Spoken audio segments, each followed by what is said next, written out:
Kejahatan pemerkosaan adalah pelanggaran hak asasi manusia HAM yang berat, merusak martabat kemanusiaan, serta meninggalkan trauma fisik dan psikologis yang mendalam bagi korban. Dalam mewujudkan keadilan yang seutuhnya, sistem hukum dan sosial harus berfokus pada dua pilar utama, perlindungan yang komprehensif bagi korban dan pemberian hukuman yang setimpal, serta memberikan efek jera bagi pelaku. Sesi wawancara. Jessica.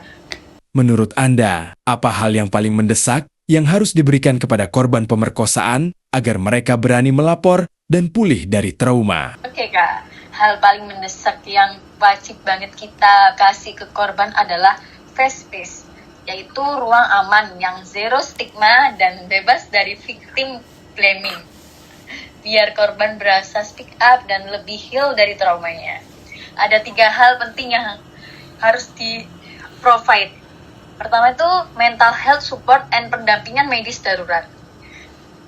Seperti korban butuh trauma healing dari profesional yang beneran empati, bukan yang asal ngejudge. Halo, namaku Salwa. Menurut Anda, apa hal yang paling mendesak yang harus diberikan kepada korban pemerkosaan agar mereka berani melapor dan pulih dari trauma? Jadi, menurut saya perlindungan bagi korban pemerkosaan di Indonesia itu sudah mulai membaik ya, terutama setelah ada aturan yang lebih jelas mengenai tindak pidana kekerasan seksual. Namun, di realitanya pelaksanaannya itu masih belum maksimal, karena masih banyak korban yang takut melapor. Mungkin karena si korban tersebut merasa tidak dipercaya, kemudian takut mendapat stigma yang buruk dari masyarakat, atau khawatir proses hukumnya ini akan berlarut-larut. Jadi, menurut saya, selain memperkuat penegakan hukum, pendampingan psikologis, bantuan hukum, dan perlindungan identitas korban juga harus benar-benar dijalankan agar korbannya sendiri itu merasa aman untuk mencari keadilan terhadap dirinya. Nama saya Ibu Dr. Elia Sahriatin, Sarjana SEMM. Bagaimana cara terbaik agar korban pemerkosaan tidak mengalami trauma berkala saat menjalani pemeriksaan? Saat menjalani pemeriksaan ada penyidik, perlindungan perempuan dan anak.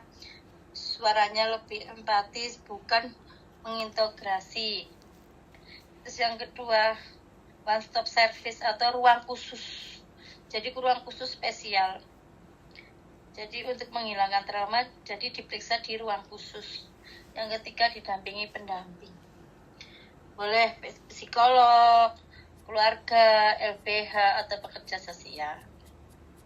Metode pemeriksaan di sini juga tidak boleh berulang-ulang. Itu akan menjadi dampak trauma. Bahasanya juga harus bahasa yang humanis.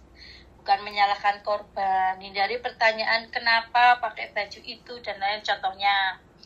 Itu ya. Fokusnya ke kronologi, bukan menyudutkan. Jadi tidak menyudutkan si korban.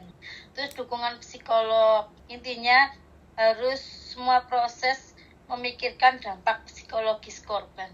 Halo, nama saya Andra Firmansyah. Menurut Anda, hukuman jenis apa yang paling adil dan layak diberikan kepada pelaku pemerkosaan agar memberikan efek jera yang nyata? Ya harusnya yang gimana ya, berat, tegas gitu. Soalnya ini kan termasuk merusak masa depan, bukan hanya fisik kan, pikiran juga, psikis. Terus mental korbannya kan juga kasihan, seumur hidup loh ini. Kayaknya hukuman yang adil tuh penjara sih paling juga udah dihukum juga di penjara. Terus kalau penerapan hukumannya sih kayak yang kemarin itu kayak kebiri. Terus itu kayaknya ini deh agak gimana gitu. Soalnya kan kita kan ganti rugi, denda kayak uang bayar gitu kan ya, diganti rugi ke fisik kan kayak kurang cocok gitu. Itu juga sebuah lubang sih. Nanti kan juga bisa ini, misalnya ada orang nih ngaku saya perkosa terus minta ganti rugi, itu kan juga bisa biar dia dapat duit. Ya kalau kebiri dari kemarin-kemarin itu udah cocok sih.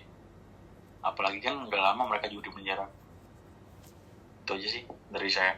Halo, nama saya Andri. Menurut Anda, hukuman apa yang paling adil dan setimpal untuk pelaku pemerkosaan? Menurut saya, Hukuman paling adil buat pemerkosa itu kombinasi yang tegas banget. Di penjara lama, tanpa remisi. Wajib bayar ganti rugi restitusi buat modal pemulihan korban. Plus wajib ikut rehabilitasi mental atau bahkan kebiri kimia buat yang sudah parah. Supaya mereka nggak bisa lagi ngelakuin hal jahat itu ke orang lain.